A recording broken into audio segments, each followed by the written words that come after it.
Yeah, Andy's a fan, and I know a lot of people around the league were surprised that Carson Wentz didn't have a QB1 job, but did his job this year, just like Darnold last year in San Francisco. Wentz is in Kansas City, just waiting, learning, watching, getting his reps in, but this will be his week to start. Mahomes is not going to play.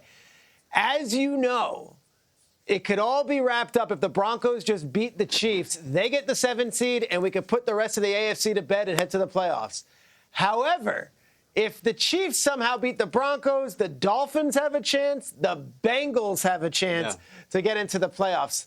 We'll do a little we in or we out. I'm going to state a statement, and then you guys tell me whether you think it could happen or not.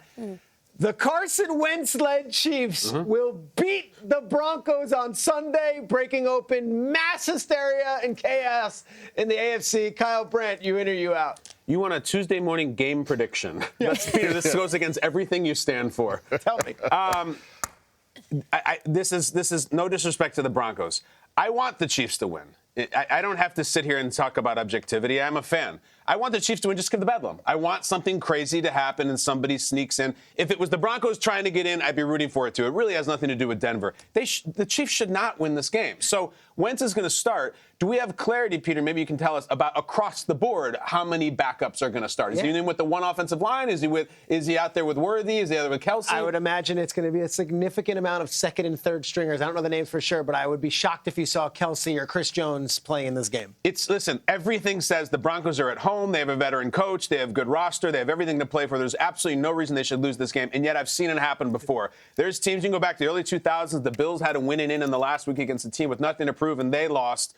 Am I supposed to predict the game right now? No, just wax poetic about what it would mean. Well, I'm supposed to say in or out on will lead, Peter. This is the rules of this.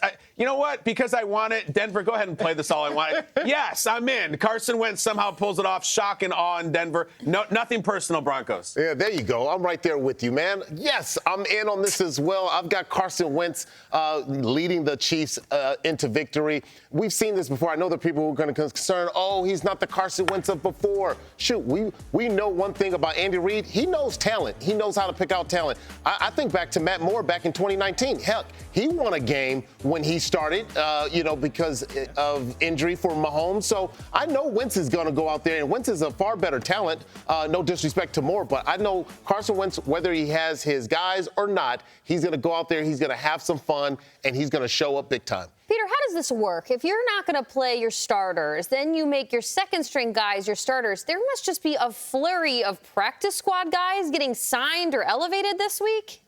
It's not a lot of rosters. Absolutely. That's exactly the case. It's a lot of people who have not had a chance to be active for a game. You know, the rosters have been expanded. Those guys will play.